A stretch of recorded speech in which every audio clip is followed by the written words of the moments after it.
Subscribe மற்றும் bell ஐக்கானை press பண்ணிங்க அப்படின்னா எங்கள் வீடியோஸோட நோட்டிஃபிகேஷன் உடனுக்குடனே கிடைக்கும்.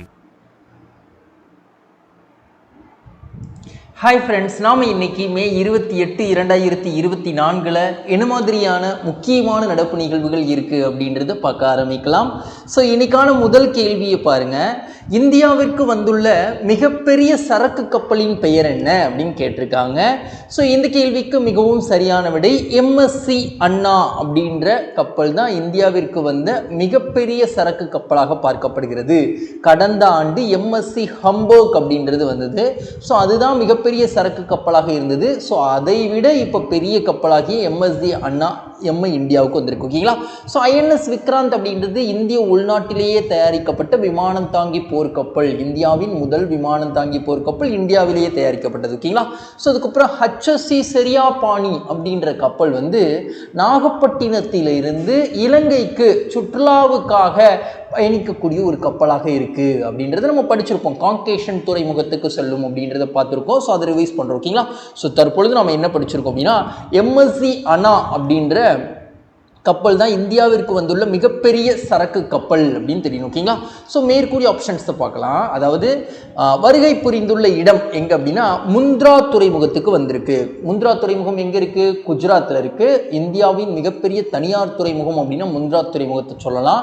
ஸோ இந்த எம்எஸ்சி அண்ணா அப்படின்ற கப்பல் வந்து 400 மீட்டர் நீளமுடையது, 4 கால்பந்து மைதானத்திற்கு சமமான பரப்பளவை கொண்டது அப்படின்னு சொல்லுவாங்க. இந்தியாவின் நிலையை பொறுத்த வரைக்கும் பார்த்தோம்னா நாட்டின் மிகப்பெரிய துறைமுகம் அப்படின்னா ஜேஎன்பிடி துறைமுகம் மும்பையில் இருக்கு. பெரிய சரக்கு கப்பல் அப்படின்றது எவ்வளோ பெரிய துறைமுகமாக இருந்தாலும் இந்தியாவிற்கு வர முடியாத ஒரு சூழ்நிலை இருக்குது. பிகாஸ் கடலுடைய ஆழம் அப்படின்றது கம்மி இந்தியாவை பொறுத்த வரைக்கும். ஸோ கடலில் ஆழம் கம்மியாக இருப்பதனால நம்ம நாட்டுக்கு வர வேண்டிய பெரிய கப்பலின் சரக்குகள் எல்லாமே இலங்கை மற்றும் சிங்கப்பூர் போன்ற நாடுகளில் இறக்கப்பட்டு அதற்கப்புறம் சின்ன கப்பலில் மறுபடியும் ஏற்றப்பட்டு இந்தியாவுக்கு வர்றது தான் நிலைமையாக இருக்குது. ஸோ இப்படிப்பட்ட ஒரு நிலைமையை மாற்றியமைக்கும் விதமாக தற்பொழுது உலகிலேயே மிகப்பெரிய கப்பலில் ஒன்றாக பார்க்கப்படக்கூடிய எம்எஸ்சி அண்ணா வந்து முந்த்ரா துறைமுகத்தில் நிலைநிறுத்தப்பட்டிருக்கு. இது ஒரு மிகப்பெரிய சாதனையாகவே பார்க்கப்படுகிறது. ஓகேங்களா? அடுத்து நாம் என்ன பார்க்குறோம் அப்படின்னா கடல்வழி போக்குவரத்து சார்ந்து நம்ம ஸ்கூல் புக்கில் என்ன சொல்கிறாங்க. ஸோ கடல்வழி போக்குவரத்து அப்படின்றது இந்திய பொருளாதாரத்தில் முக்கிய பங்கு வகிக்கக்கூடியது அப்படின்னு சொல்லிட்டாங்க. இந்திய வெளிநாட்டு வர்த்தகத்தில் சுமார் 95% அளவுக்கு 70% மதிப்புள்ள சரக்குகள் கடல்வழி போக்குவரத்து மூலமாக தான் வருகிறது அப்படின்னு சொல்லிட்டாங்க. கனரக பொருட்கள் மற்றும் அதில் அளவான சரக்குகளை கையாளுவதில் கப்பல் போக்குவரத்து முக்கிய பங்காற்றுகிறது. சிக்கனமான போக்குவரத்து சுற்றுச்சூழலுக்கு உகந்த ஒரு போக்குவரத்தாகவும் பார்க்கப்படுகிறது. சர்வதேச வணிகத்திற்காக பயன்படுத்தப்படுகிறது. துறைமுகங்கள்னு பார்த்தோம் அப்படின்னா இந்திய அளவில் மிகப்பெரிய துறைமுகங்கள் அப்படின்னா 13 இருக்கு. 200க்கும் மேற்பட்ட நடுத்தர மற்றும் சின்ன துறைமுகங்கள் இருக்கு. நடுத்தர மற்றும் சின்ன துறைமுகங்களை மாநில அரசு நிர்வகிப்பாங்க அப்படின்றத தெரிஞ்சுக்கோங்க. ஸோ கிழக்கு கடற்கரை ஓரமாக என்னென்ன துறைமுகங்கள் இருக்கு அப்படின்றத சொல்லியிருக்காங்க. மேற்கு கடற்கரை ஓரமாக என்னென்ன துறைமுகம் இருக்கு அப்படின்றத சொல்லியிருக்காங்க. நவசேவா அப்படின்றது ஜவஹர்லால் நேரு துறைமுகத்தை குறிப்பிடுறாங்க அப்படின்றத படித்து வச்சுக்கோங்க. அடுத்து நம்ம என்ன பார்க்குறோம் அப்படின்னா ஒரு ப்ரீவியஸ் கொஸ்டின். ஸோ இந்தியா வந்து தீபகற்பம் மிக்க ஒரு நாடு. ஓகேங்களா? அப்போது 3 பக்கங்களும் கடலால் சூழப்பட்டிருக்கு. அப்போது கடற்கரை நீளங்கள் அப்படின்றது ரொம்ப அதிகம் தான். 7516.6 கிலோமீட்டர்ஸ் நம்மக்கிட்ட கடற்கரை நீளங்கள் இருக்குது. ஸோ அப்படி பார்க்கும்பொழுது தமிழ்நாட்டில் மட்டும் கடற்கரை நீளம் அப்படின்னு பார்த்தோன்னா 1076 கிலோமீட்டர் இருந்தாலும் நம்ம தமிழ்நாட்டுக்கும் பெரிய கப்பல்கள் வர வாய்ப்பு இல்லை. இப்போ தான் தூத்துக்குடியோடைய துறைமுகத்தை வந்து நம்ம டெவலப் பண்ணிட்டுருக்கோம். ஸோ மேபி ஃப்யூச்சரில் பெரிய கப்பல்கள் தூத்துக்குடிக்கு வருவதற்கு சான்சஸ் இருக்குது. ஓகேங்களா? அடுத்து நம்ம என்ன பார்க்க போகிறோம் அப்படின்னா இரண்டாவது கேள்வி, சிவப்பு மூக்கு ஆள்காட்டி பறவை இனம் அழியும் நிலைக்கு செல்ல காரணமாக இருந்த தாவர இனத்தின் பெயர் என்ன அப்படின்னு கேட்டிருக்காங்க. ஸோ லாந்தனா காமாரா அப்படின்ற தாவர இனத்தினால சிவப்பு மூக்கு ஆள்காட்டி பறவை இனம் அழியும் நிலைக்கு செல்லப்பட்டிருக்கு அப்படின்னு சொல்லுவாங்க. ஓகேங்களா? இப்போ மேற்கூறிய ஆப்ஷன்ஸ்லாம் எதற்காக வைக்கப்பட்டது? ப்ரோசோபிஸ் ஜூவி ஃப்ளோரோ அப்படின்றது சீமை கருவேல மரத்துடைய அறிவியல் பெயர் அப்படின்னு தெரியும். ஓகேங்களா? அவிசீனியா ரைசோபோரா அப்படின்றது மேங்க்ரோ காடுகளில் இருக்கக்கூடிய மர வகைகள் அப்படின்னு தெரிஞ்சுக்கணும். ஓகேங்களா? தற்பொழுது நம்ம என்ன படிச்சிருக்கோம் அப்படின்னா லாந்தனா காமாரா அப்படின்னு சொல்லக்கூடிய தாவர இனத்தின் வாயிலாக சிவப்பு மூக்கு ஆட்காட்டி பறவை இனம் அழியும் தருவாயில இருக்கு அப்படின்னு சொல்லியிருக்காங்க. சரி, இப்போ எதற்கு இதை படிச்சுட்டு இருக்கோம்? தமிழ்நாட்டின் வனப்பகுதியில் கிட்டத்தட்ட 3300 ஹெக்டேர் பரப்பளவில் லாந்தனா உண்ணி செடிகள் அகற்றப்பட்டிருக்கு அப்படின்னு சொல்லிட்டு தமிழ்நாடு வனத்துறை தற்பொழுது செய்தியை வெளியிட்டிருக்காங்க. ஸோ லாந்தனா காமரா அப்படின்ற இந்த தாவரத்தின் தன்மை காடுகளை அழிக்கும் ஒரு ஆக்கிரமிப்பு தாவரமாக பார்க்கப்படுகிறது. ஸோ உலகம் முழுவதும் பரவி காணப்படுகிறது. ஸோ விளைவு என்ன அப்படின்னா பல்லுயிர் பெருக்கம் மோசமாக பாதிக்கப்படுவதற்கு இந்த தாவரம் காரணமாக அமையுது. ஸோ பூர்வீக தாவர இனத்திற்கு அச்சுறுத்தலாகவும் இருக்கு. ஸோ அழியும் பறவை இனம் இந்த தாவரத்தின் வாயிலாக சிவப்பு மூக்கு ஆட்காட்டி பறவை இனம் அழியுது. காரணம் என்ன அப்படின்னா அந்த பறவை இனம் தரையில் கூடு கட்டும் தன்மை உடையது.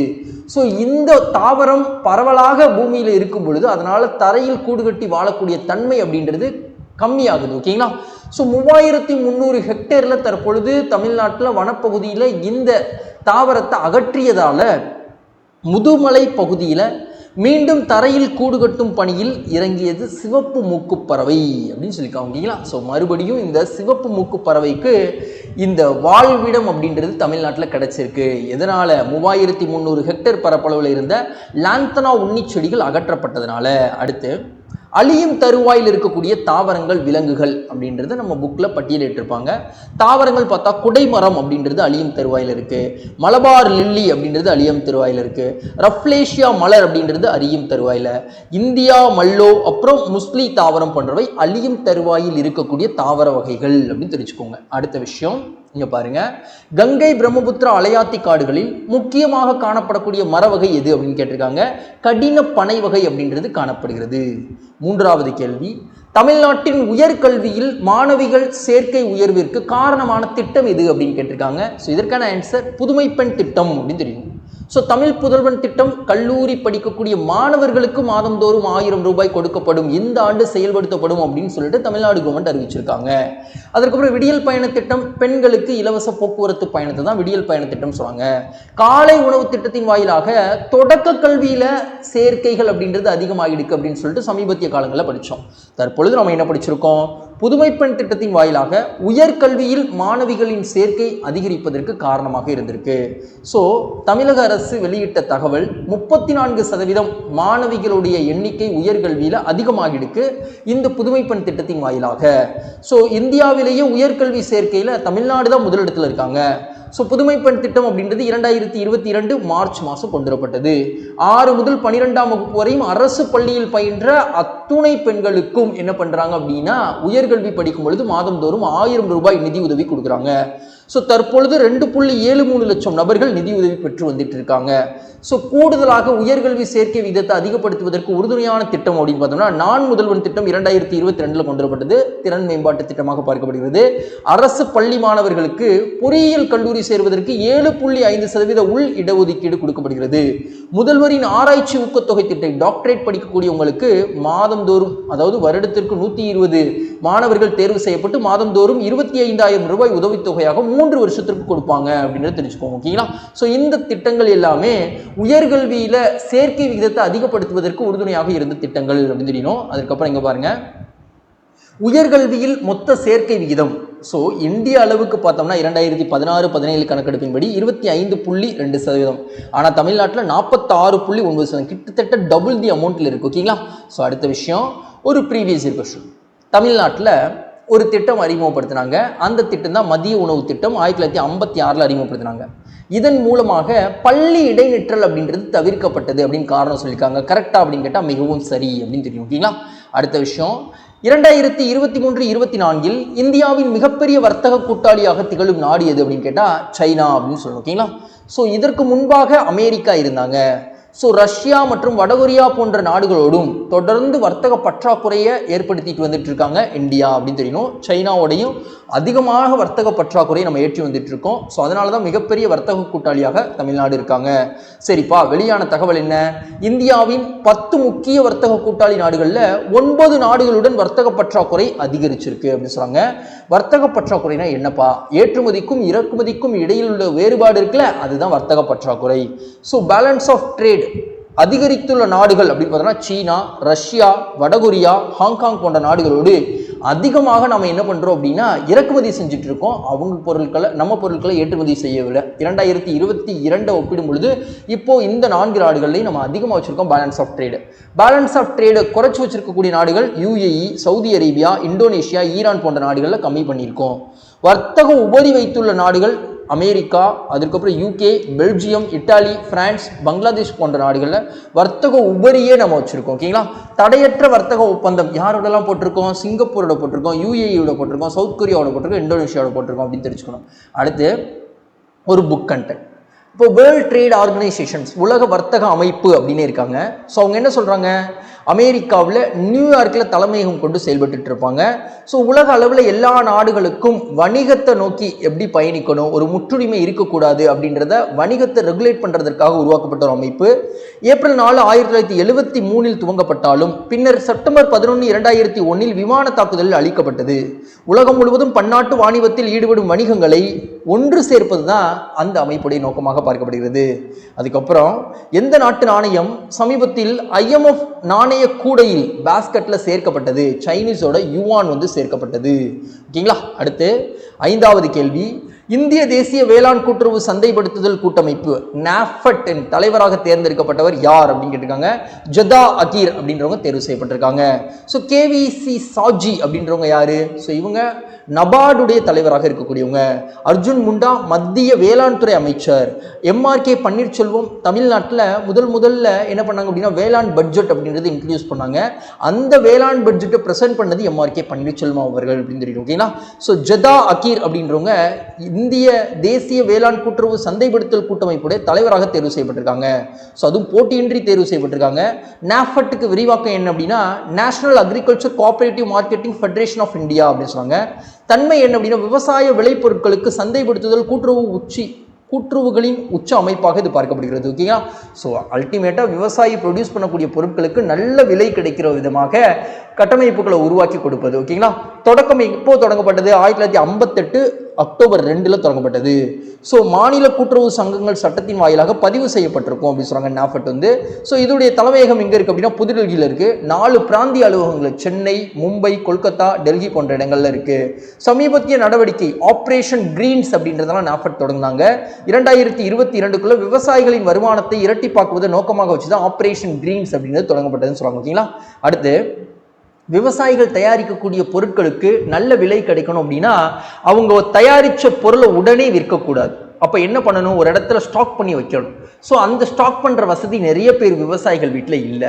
ஸோ அதனால் என்ன பண்ணுறாங்க அப்படின்னா ஃபுட் கார்பரேஷன் ஆஃப் இந்தியா, இந்திய உணவுக் கழகமே விவசாயிகள்ட்ட இருந்து உணவை முதல்ல வாங்கிடுறாங்க, நல்ல விலைக்கு வாங்கிடுறாங்க, மினிமம் சப்போர்ட் ப்ரைஸ் கொடுக்குறாங்க. அவங்க வாங்கி என்ன பண்ணுறாங்க அப்படின்னா ஹோர்டிங் பண்ணுறாங்க.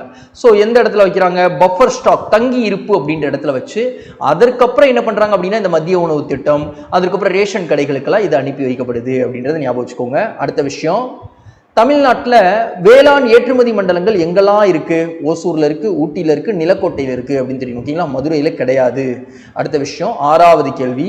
எவரெஸ்ட் சிகரத்தை ஏறிய முதல் நிசி பழங்குடியின பெண் யார் அப்படின்னு கேட்டிருக்காங்க. ஸோ இதற்கான ஆன்சர் என்ன அப்படின்னா கபக் யானோ அப்படின்னு தெரியும். ஓகேங்களா? அப்போ மேற்கூடிய ஆப்ஷன்ஸ்ல பூர்ணிமா ஷெர்ஸ்தா அப்படின்றவங்க என்ன பண்ணாங்க? ஒரே பருவ காலத்துல 3 முறை எவரெஸ்ட் சிகரத்தை ஏறி சாதனை படைச்சாங்க. கம்ரீட்டா அப்படின்றவங்க 29 முறை எவரெஸ்ட் சிகரத்தை ஏறி சாதனை படைச்சாங்க. காம்யா 16 வயதுல எவரெஸ்ட் சிகரத்தை அடைந்த இளம் இந்தியர் அப்படின்ற பெருமைக்கு சொந்தக்காரங்க. தற்பொழுது நம்ம என்ன படிச்சிருக்கோம்? கபக் யானோ எவரெஸ்ட் சிகரத்தை ஏறிய முதல் நிசி பழங்குடியின பெண் அப்படின்னு சொல்லுவாங்க. ஓகேங்களா? எவரெஸ்ட் சிகரத்தை ஏறிய 5வது பெண்மணி அருணாச்சல் பிரதேசல இருந்து. நிசி பழங்குடியினர் எங்க இருக்காங்க அப்படின்னா அருணாச்சல் பிரதேசல இருக்காங்க. கிரிக்கெட் வீரருமாக பார்க்கப்படுறாரு. ஸோ மாநிலம் அருணாச்சல் பிரதேசம். பேசக்கூடிய மொழிகள் நைசி, அதாவது சீன திபெத்திய மொழி குடும்பத்தைச் சேர்ந்த மொழியை பேசுறாங்க. மக்கள் தொகை கிட்டத்தட்ட 3 லட்சம் நபர்கள் இருக்காங்க. விவசாயம் மற்றும் வேட்டையாடுதலுடன் தொடர்புடையவங்க. ஸோ இவங்க பின்பற்றக்கூடிய மதங்கள் மெஜாரிட்டியாக கிறிஸ்துவ மதங்களை பின்பற்றாங்க. அதற்கப்புறம் செகண்ட் மோஸ்டா பார்க்கும்பொழுது ஹிந்து மதத்தையும் பின்பற்றாங்க. அடுத்து எவரெஸ்ட் சிகரத்தை அளவிட்டவர் முதல் பெண்மணிகள்ல பார்த்தோம்னா ஜென்கோ தபே அப்படின்னு சொல்லுவாங்க, ஜப்பான் நாட்டை சார்ந்தவங்க. அடுத்து ஒரு ப்ரீவியஸ் கொஸ்டின் பார்க்குறோம். பழங்குடியின சமூகத்திற்கு திருமணம் என்பது ஒரு ஒப்பந்த முறையாக பார்க்கப்படுகிறது. அடுத்த விஷயம், ஜீரோ டெப்ரிஸ் சாசனத்தில் கையெழுத்திட்ட விண்வெளி நிறுவனம் எது அப்படின்னு கேட்டிருக்காங்க. யூரோப்பியன் ஸ்பேஸ் ஏஜென்சி தான் கையெழுத்திட்டு இருக்காங்க. ஸோ ஐரோப்பாவுக்கு எப்படி இஎஸ்ஏயோ அது மாதிரி அமெரிக்காவுக்கு நாசா, இந்தியாவுக்கு இஸ்ரோ, ஜப்பானுக்கு ஜாசா அப்படின்னு தெரியும். ஓகேங்களா? ஸோ கையெழுத்திட்ட நாடுகள் யூரோப்பியன் ஸ்பேஸ் ஏஜென்சியோட சேர்ந்து 12 நாடுகள் கையொப்பமிட்டிருக்காங்க. ஸோ ஜீரோ டெபிரிஸ் சாசனம்னா என்ன, அதோடைய நோக்கம் என்ன? 2030ஆம் ஆண்டுக்குள் விண்வெளியில் குப்பைகளை நடுநிலைப்படுத்துவது தான் அதோடைய நோக்கமாக பார்க்கப்படுகிறது. உலக முன்முயற்சிக்கு காரணமான விஷயம், பூமியின் சுற்றுப்பாதையில் தற்பொழுது 1 மில்லியனுக்கு அதிகமான விண்வெளி குப்பைகள் 1 சென்டிமீட்டருக்கு மேல் இருக்கு. அந்த விண்வெளி குப்பைகளை அகற்றுவதற்கான ஒரு திட்டமாக தான் பார்க்கப்படுகிறது ஜீரோ டெபிரிஸ் ஒப்பந்தம். ஸோ விண்வெளி கழிவுகளால் எதற்கு ஆபத்து ஏற்படும்? இயங்கிட்டு இருக்கக்கூடிய செயற்கைக்கோள்களுக்கு ஆபத்து ஏற்படும் அப்படின்னு சொல்றாங்க. அடுத்து ஒரு புக் கண்ட பன்னாட்டு விண்வெளி மையம் அப்படின்றது தனியாக ஒரு நாட்டு விண்வெளி நிறுவனத்தின் மூலமாக உருவாக்கலை அப்படின்றத சொல்றாங்க. ஸோ அதற்கு உறுதுணையாக இருந்தது நாசா இருந்தாங்க, ஜப்பான்ல இருக்கக்கூடிய ஜாசா இருந்தாங்க, ரஷ்யாவில் இருக்கக்கூடிய ராஸ்காஸ்மஸ் இருந்தாங்க, ஐரோப்பாவில் இருக்கக்கூடிய யூரோப்பியன் ஸ்பேஸ் ஏஜென்சி இருந்தாங்க, கனடாவில் இருக்கக்கூடிய சிஎஸ்சி இருந்தாங்க அப்படின்றது ஞாபகம் வச்சுக்கோங்க. ஓகேங்களா? அடுத்து ப்ரீவியஸ் கொஸ்டின், அதாவது அண்டத்தின் புவிமைய மாதிரி கொள்கையை முன்மொழிந்தவர் யார் அப்படின்னு கேட்டிருக்காங்க. தாலமி அப்படின்னு தெரியும். ஓகேங்களா? ஸோ அடுத்து அம்மோனியா மற்றும் ஹைட்ரஜன் சல்ஃபைடு போன்ற நச்சுப் பொருட்களால் எந்த நதியில் உள்ள மீன்கள் பெருமளவில் தற்பொழுது இறந்துள்ளதுன்னு கேட்டிருக்காங்க.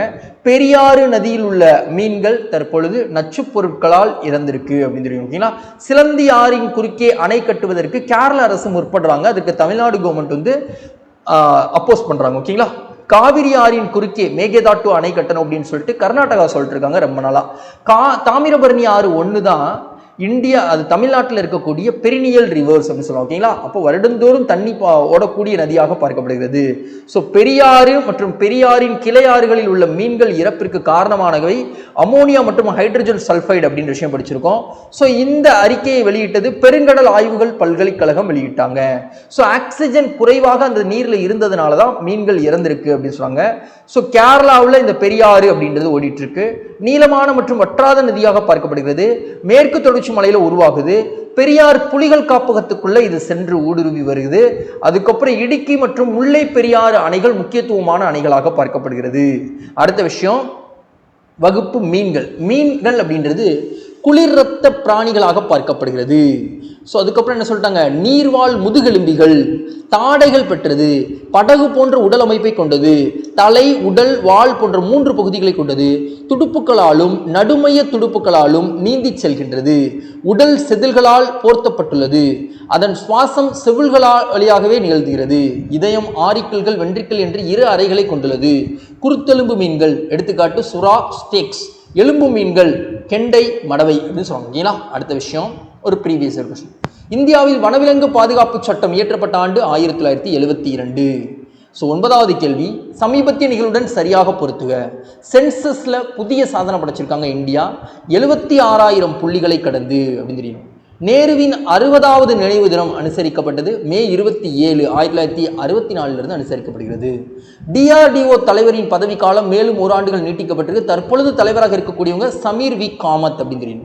35 ஆண்டுகள் இல்லாத அளவுக்கு ஜம்மு காஷ்மீரில் வாக்கு சதவீதம் மக்களவை தேர்தலில் பதிவாகி இருக்குன்னு சொல்றாங்க. எவ்வளோ அப்படின்னா 58.46%. கடந்த தேர்தலாகிய 2019 கணக்கிடும் பொழுது 30% உயர்ந்திருக்கு அப்படின்னு சொல்றாங்க. அடுத்து பிஎஸ்சி வர்த்தக புள்ளி 30,000 புள்ளிகள் பெற்று வரலாற்று உயரத்தை முதலில் எந்த நாளில் எட்டியதுன்னு கேட்டிருக்காங்க. 26 ஏப்ரல் 2017 எட்டிருக்கு. இப்போ 76,000 புள்ளிகளை எட்டி சாதனை பிடிச்சிருக்கு. உலக பாரா தடகள சாம்பியன்ஷிப் போட்டியின் பதக்கம் பட்டியலில் இந்தியாவின் தரநிலை என்ன? 6வது இடத்தை நம்ம பிடிச்சிருக்கோம். ஸோ ஜப்பான் நடந்தது. 17 பதக்கங்களை நம்ம வென்றிருக்கோம். இதுதான் நம்மளுடைய அதிகபட்ச பதக்கங்களாக பார்க்கப்படுகிறது. அடுத்த விஷயம், பாரா ஒலிம்பிக் கேம்ஸ் அப்படின்றது உடல் மற்றும் அறிவு குறைபாடுகள் உடைய விளையாட்டு வீரர்கள் கலந்து கொள்ளக்கூடிய போட்டிகள் அப்படின்னு தெரியும். ஒரு குயிக் ரிவிஷன் பார்த்தலாம். சரக்கு கப்பல் MSC அனா அப்படின்ற கப்பல் முதல் முறையாக இந்தியாவுக்கு வந்திருக்கு. உலகிலேயே பார்க்கப்படக்கூடிய மிகப்பெரிய கப்பல்களில் இதுவும் ஒன்று அப்படின்னு பார்த்தோம். சிவப்பு மூக்கு ஆட்காட்டி பறவை இனம் அழிவதற்கு எந்த தாவர இனம் காரணமாக இருக்கு தமிழ்நாட்டில் அப்படின்றத மறக்காம கமெண்ட் பாக்ஸில் சொல்லுங்க. உயர்கல்வியில் மாணவிகள் சேர்க்கை விகிதம் 34% உயர்ந்திருக்கு. புதுமை பெண் திட்டம் அதற்கு முதன்மையான காரணமாக பார்க்கப்படுகிறது. மிகப்பெரிய வர்த்தக கூட்டாளியாக இந்தியாவுக்கு திகழும் நாடு சீனா. அப்புறம் ஜொதா அகீர் அப்படின்றவங்க நாஃபட்டின் புதிய தலைவராக தேர்வு செய்யப்பட்டிருக்காங்க. கபக் யானோ அப்படின்றவங்க என்ன பண்ணியிருக்காங்க? எவரெஸ்ட் சிகரத்தை அடைந்திருக்காங்க அப்படின்னு விஷயம் பார்த்தோம். ஓகேங்களா? ஸோ அதுக்கப்புறம் ஜீரோ டெபிரிஸ் ஒப்பந்தம் யூரோப்பியன் ஸ்பேஸ் ஏஜென்சிக்கும் 12 நாடுகளுக்கும் இடையில் போடப்பட்டது. ஸோ பெரியாறில் இருக்கக்கூடிய கிளை ஆறுகள்லையும் சரி மீன்கள் இறந்திருக்கு. அதற்கு காரணம் அமோனியா மற்றும் ஹைட்ரஜன் சல்ஃபைட் போன்ற நச்சு வாயுக்கள். சென்சஸில் புதிய வரலாற்று சாதனை 76,000 புள்ளிகளை கடந்துள்ளது இந்திய சென்சஸ். அதுக்கப்புறம் என்ன சொல்றாங்க, பாரா தடகள சாம்பியன்ஷிப் போட்டியில் இந்தியா பதக்கப்பட்டியலில் 6வது இடத்தை பிடிச்சிருக்காங்க. மொத்தம் 17 பதக்கங்களை வென்றிருக்காங்க அப்படின்னு தெரியும். ஓகேங்களா? ஸோ இன்னைக்கான தலைப்பு முடிஞ்ச ஃப்ரெண்ட்ஸ். மேலும் நாளைக்கு புதிய தலைப்புடன் உங்களை சந்திக்கின்றேன். இந்த வீடியோ உங்களுக்கு பிடிச்சிருந்தது அப்படின்னா மறக்காம லைக் பண்ணிடுங்க, உங்க ஃப்ரெண்ட்ஸ்க்கு ஷேர் பண்ணுங்க. முக்கியமாக வீடியோ எப்படி இருந்தது அப்படின்னு கமெண்ட் பாக்ஸில் சொல்லுங்க. தேங்க்யூ. நாளைக்கு சந்திக்கலாம்.